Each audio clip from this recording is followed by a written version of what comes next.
네, 2부 시작하겠습니다. 지난번 8월 1일 날 돈다방 미스리 제목이 이제 와서 어쩌라고 란 제목을 달았습니다. 네, 오늘은 이제 와서 어쩌라고의 2탄, 이제 와서 1950포인트가 바닥론이라고 이런 제목을 달아봤는데요. 우리 지난주에 정말 힘든 한 주를 보냈습니다. 그죠? 어찌어찌해서 7월 31일 날은 2000포인트를 지키면서 끝났지만 8월이 시작되면서 참 허무하게도 우리는 2000포인트를 정말 허무하게 내줬고요. 그리고 금요일 같은 경우에는 외국인들이 3,900억 이상 매도하면서 정말 걱정스러운 한 주를 보냈습니다. 우리 국내 시장뿐만 아니라 연준에서는 금리를 25bp 인하했지만 추가 금리 인하 가능성을 배제하는 바람에 힘들었고요. 그리고 트럼프 대통령이 중국산 제품에 10% 관세를 9월부터 부과하겠다고 하는 바람에 미국과 중국의 무역 분쟁이 조금 더 격화될 것처럼 보이고요. 그리고 미국의 고용 지표도 부진해서 지난주 금요일 뉴욕 주식시장은 하락했습니다.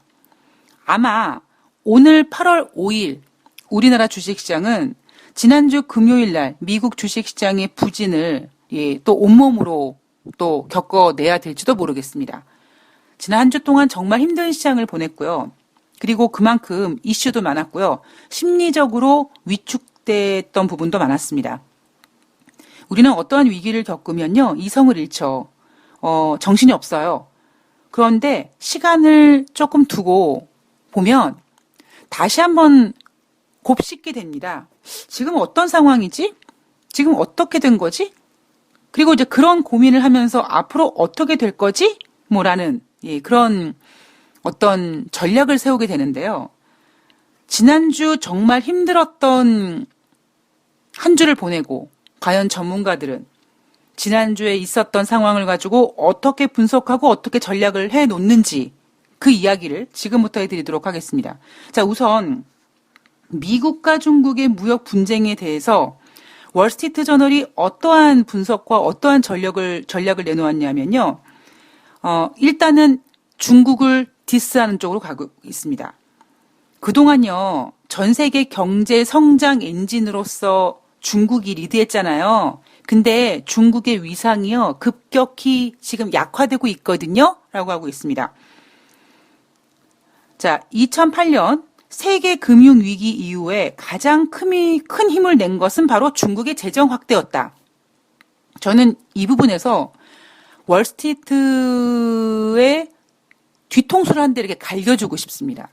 왜냐하면 왜 2008년도 세계 금융위기입니까? 아니에요. 2008년도 꼭 집어서 미국 서브 프라임 모기지 그것 때문에 그래 라고 꼭 집어줘야 돼요. 어디 이 미국 놈들 뻔뻔스럽게 지네들이 부동산 경기 살리느라고 서브프라임 모기지 그거 신용도 낮은 사람들한테 대출을 해주고 그 또 대출에다가 또 한도를 잡아가지고 또 대출해주고 속된 말로 이지랄을 해놓고는 그 서브프라임 모기지 사태 때문에 월가가 흔들려서 미국발 금융위기가 터졌는데 어디 지금 와서 뻔뻔스럽게 그거는 미국발 금융위기가 아니라 세계 금융위기야 라는 얘기를 합니까? 그 권력자들이나 힘이 있는 자들이 자신들의 자리가 좀 위태하고 위태하지 않아도 자신들의 그 꼿꼿한 그 높은 위상을 유지하기 위해서 자기네들이 한 짓들은 다 예쁘게 포장하고 자기네들이 한 악덕한 짓들은 다 책임 전가하고 자기네들이 일으킨 문제들은 다 이렇게 어쩔 수 없이 공통적으로 한 거야 라는 식으로 포장하는 아주 기발한 재주들이 있거든요. 저는 미국이 2008년도 미국발 금융위기를 2008년도 세계 금융위기라고 얘기하는 것 자체가 진짜 싸가지가 없어 보입니다. 자, 우리 돈다방 미스리 청취자님들만이라도 2008년도는요, 세계 금융위기가 아니라 미국발, 그것도 서부 프라임 모기지 발, 이렇게 꼭 집어서 얘기해 주자고요. 제가 이런 얘기를 해드린 적이 있어요.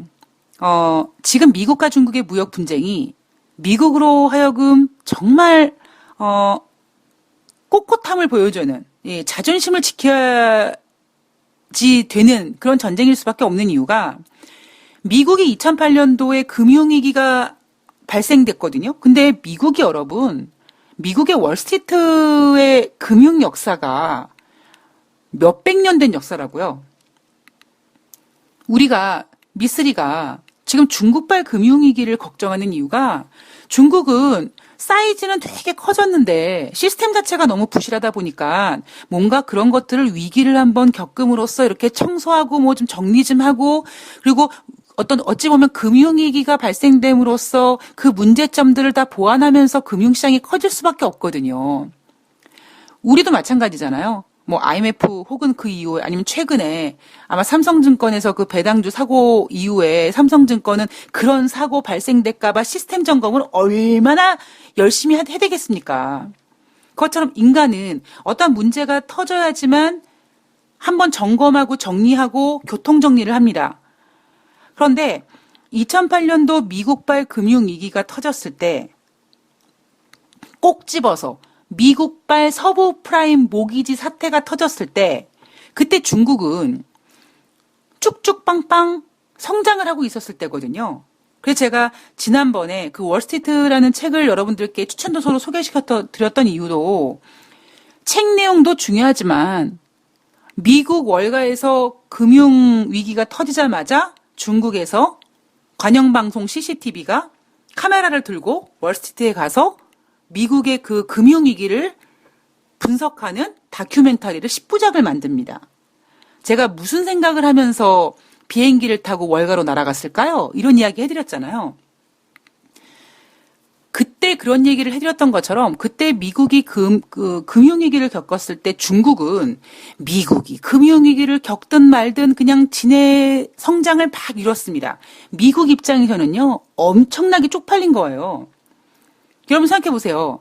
여러분과 라이벌이 있는데 아니면 여러분이 더 위에 있고 여러분 밑에 있는 사람이 있는데 내가 힘든 상황에서 나의 어떤 힘든 상황을 내 라이벌한테 보여준 것도 쪽팔려 죽겠는데 내가 힘들어해서 그 힘든 상황을 이겨내기 위해서 꺼이 하고 있는데 상대방은 막 치고 올라와요. 이거요. 정말 환장할 노릇입니다. 그러니까 미국은 지금 제가 여러분 미국 증시는 뺄 생각이 없어요. 빼지 못해요.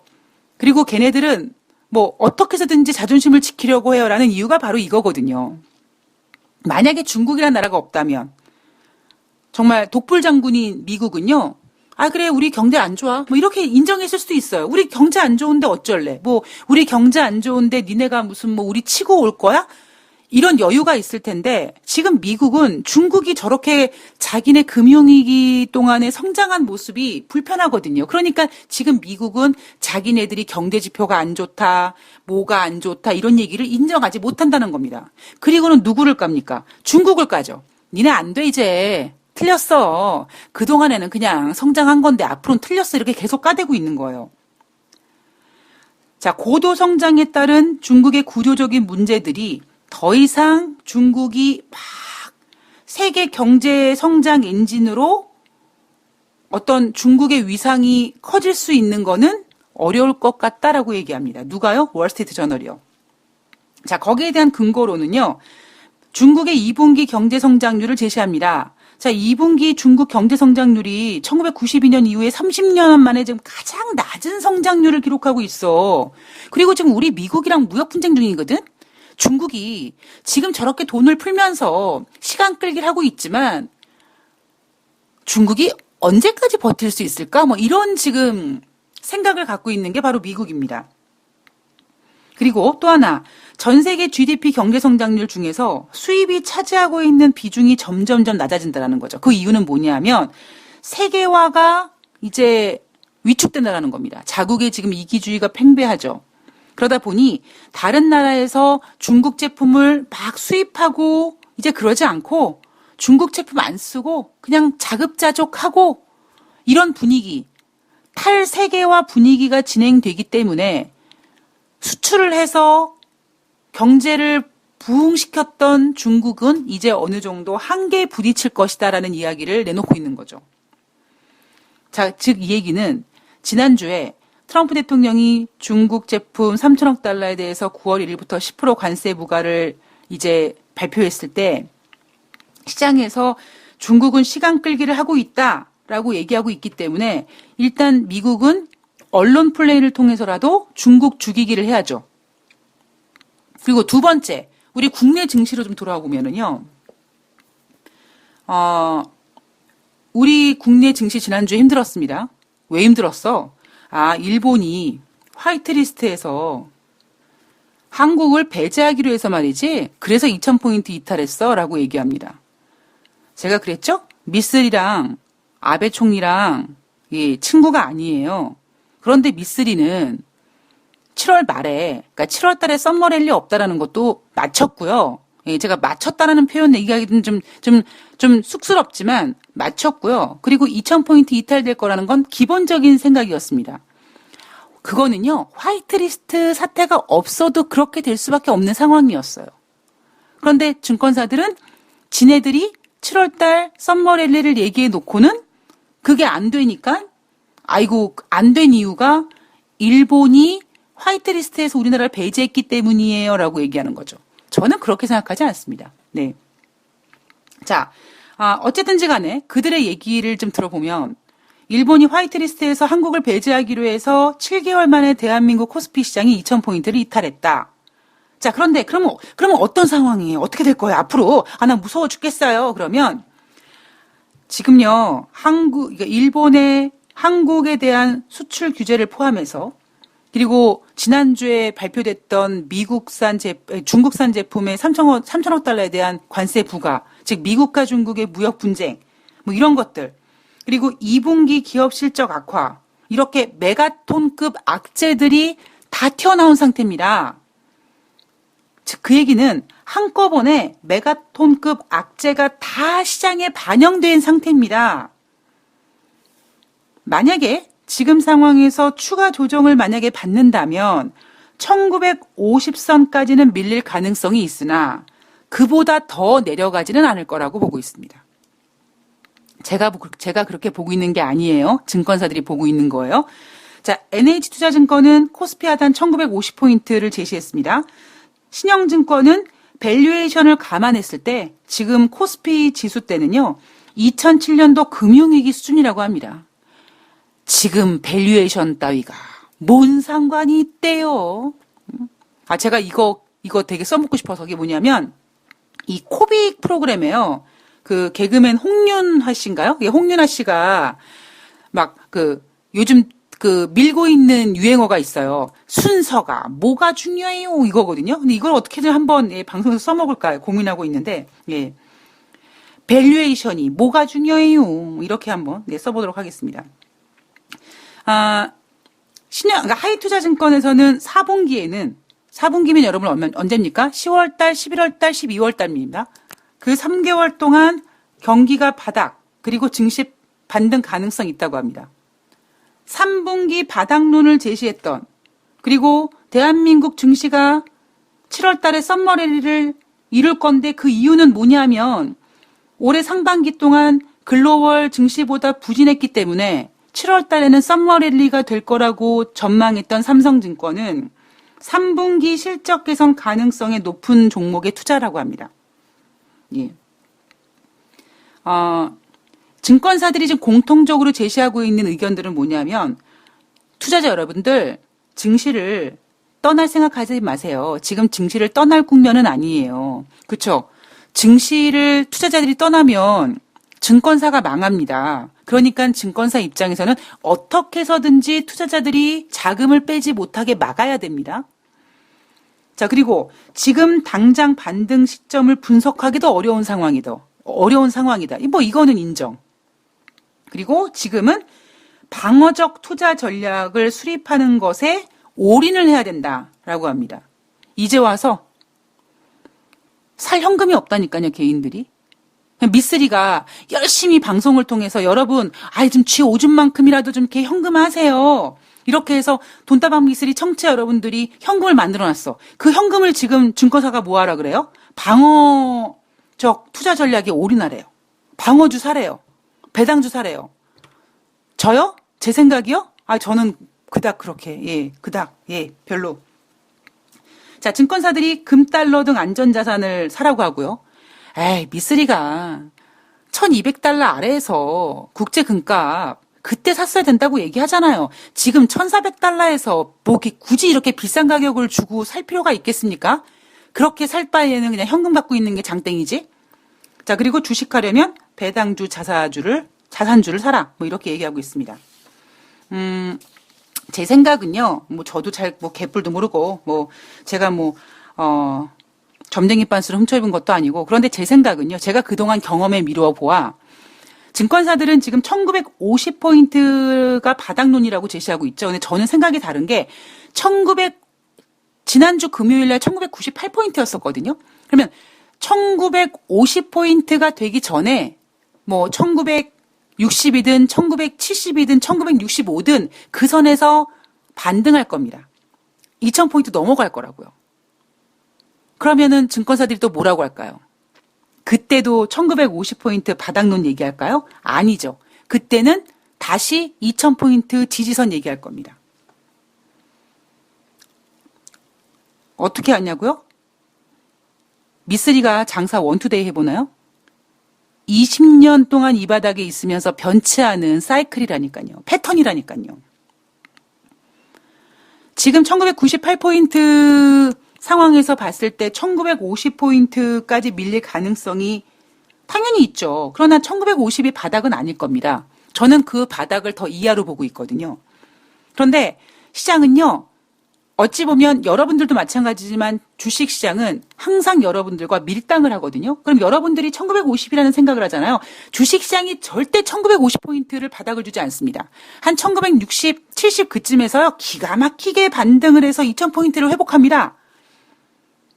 물론 만약에 미쓰리 시나리오대로 된다면 전 또 그때 가서 여러분들께도 무언가를 얘기해드리겠죠.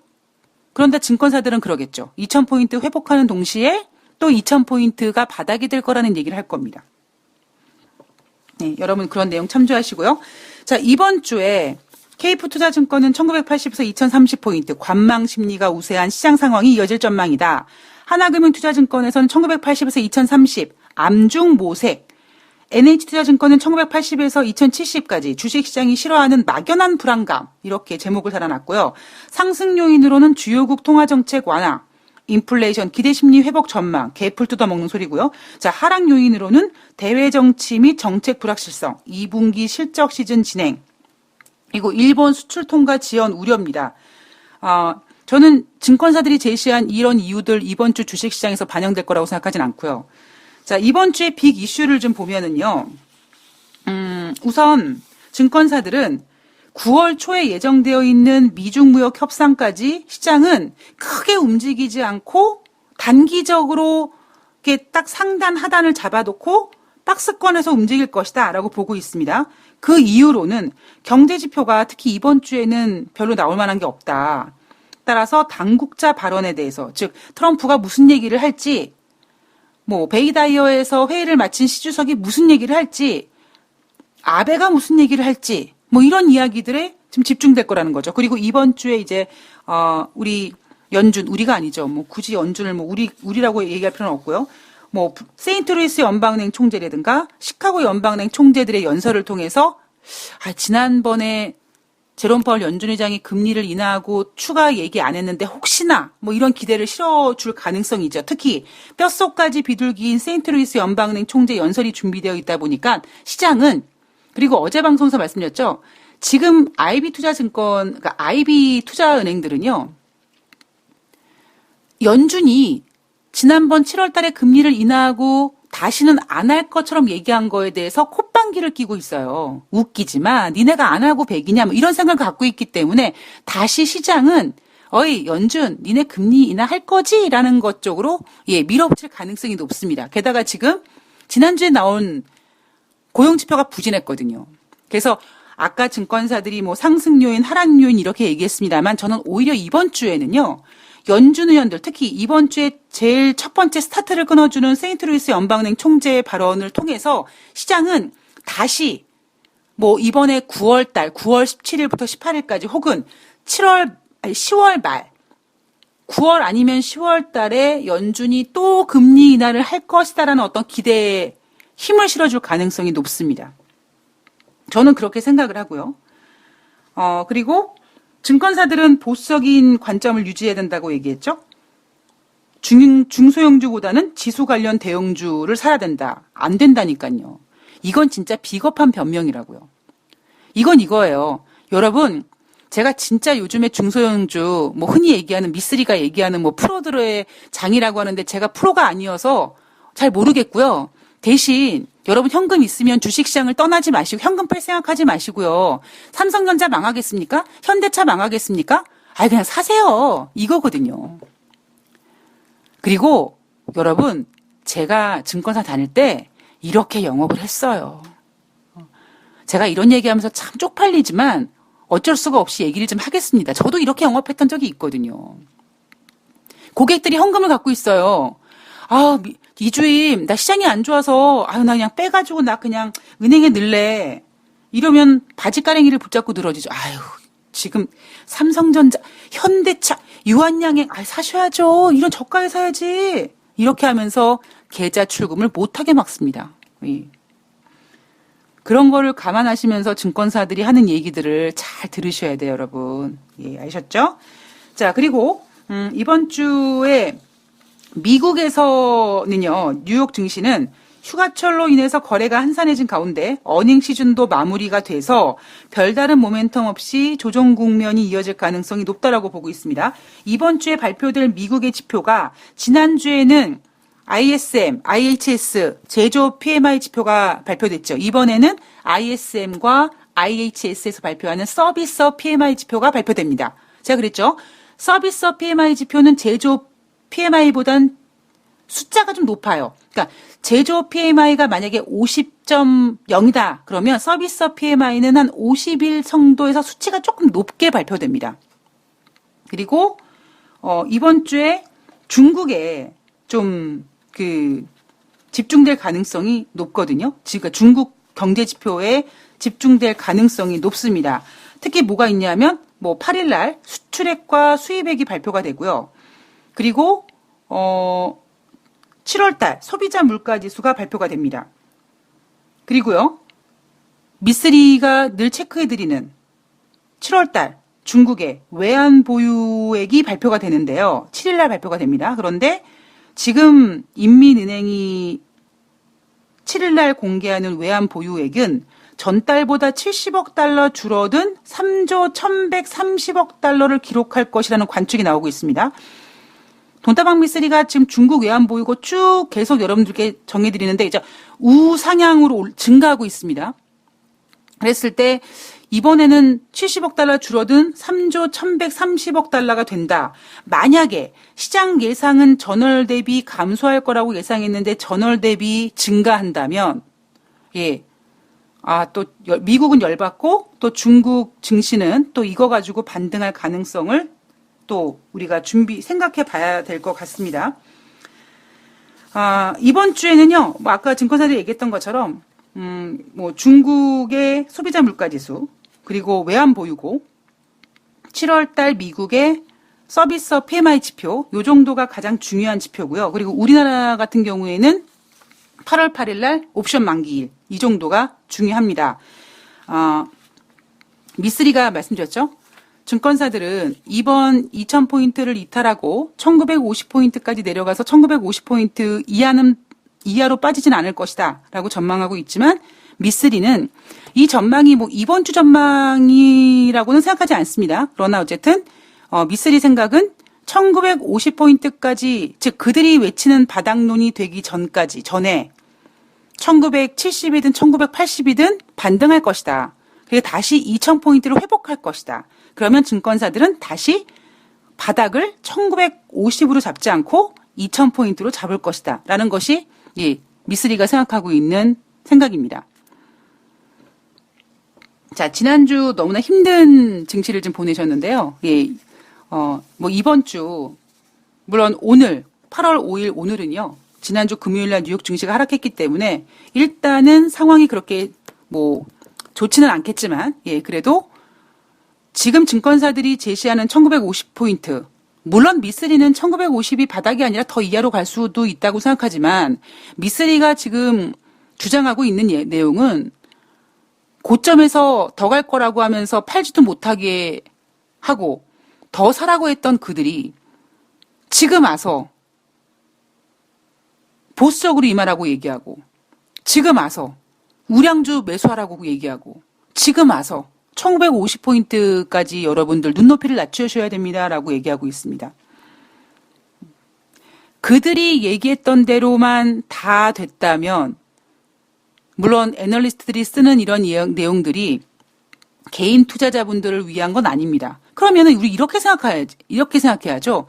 애널리스트들은 개인 투자자들을 위한 직업이 아니라면 왜 증시에 관련된 거는 언론사에서 증권사 애널리스트에 가서 마치 많은 개인들에게 얘기하는 것처럼 애널리스트들을 인터뷰합니까? 그죠? 이해가 안 가죠? 지상파 뉴스를 얼마나 많은 개인 투자자들이 볼 텐데 그 방송에서 애널이 얘기하는 거 개인 투자자분들은 나들으라고 하는 얘기다라고 생각할 텐데 애널리스트들은 그거 아니래잖아요. 개인들을 위해서 쓰는 거 아니래잖아요. 그래서 많은 개인 투자자분들이 애널리스트들이 하는 얘기 안 믿잖아요. 그죠? 안 믿지만 누가 하나 제대로 짚어주는 사람이 없다 보니까 어쩔 수 없이 그래도 애널이 낫다라고 하면서 여러분들이 보고서 보는 거 아니겠습니까? 자, 지금은요, 여러분, 그 어느 때보다 여러분들의, 그러니까 여기저기 흔들리지 마시고요. 여러분들만의 어떤 그 뚝심 있는 어떤 결정이 중요합니다. 제가 어제 방송에서 지금 현금 갖고 계신 분들이 뭐 어떻게 해야 된다, 시나리오를 제시했을 때, 물론 저는 시나리오를 제시해 드렸지만 결국 결정은 여러분들이, 그래, 나는 그냥 현금 갖고 있을래. 나는 단타 치는데 난 그럼 이런 업종 칠래. 나는 내가 갖고 있는 종목 물타기 할 때 이렇게 할래. 이거는 결국 여러분들께서 결정하셔야 될 겁니다. 왜냐하면 여러분들의 소중한 자산이니까요. 자, 이번 주에 물론 월요일은 좀 힘들겠지만 저는 오히려 이번 주 시장은 지난주보다는 조금 좀 낫지 않을까라는 기대를 가지고 있습니다. 뭐 제 예상이 좀 맞기를 바라면서 여러분들 이번 주 한 주 동안 화이팅 하시기 바랍니다. 저는 8월 6일 화요일 날 뉴욕 주식시장 월요일 증시 체크를 해올 겁니다. 지금 미쓰리가 거의 매일매일 쉬지 않고 계속 방송을 하면서 여러분들이 어쨌든 제가 도움이 될지 안 될지 모르겠습니다만 매일매일 돈다방 미쓰리를 들으시면서 좀 정신적인 위안 혹은 뭐 어떤 그 안도 내지는 기타 등등 그래도 미쓰리가 동지가 있어. 미쓰리 같은 동지가 있어. 어떤 이런 위안 그 뭐든지 다 괜찮기 때문에 제가 지금 방송을 매일매일 녹음하고 있는 거거든요. 자, 내일도 변함없이 돈다방 미쓰리는 여러분을 찾아오겠습니다. JTBC 뉴스에서 손석희 앵커가 마지막에 이런 얘기를 하죠. 저희는 내일도 최선을 다하겠습니다. 라는 멘트. 정말, 갖고 싶은 멘트인데, 어쨌든, 돈다방 미쓰리도, 8월 6일, 화요일 방송, 최선을 다해서 준비해 오도록 하겠습니다. 한 주 화이팅 하시고요. 그리고 건강하고, 시원하고, 즐거운 월요일 되셨으면 좋겠습니다. 고맙습니다.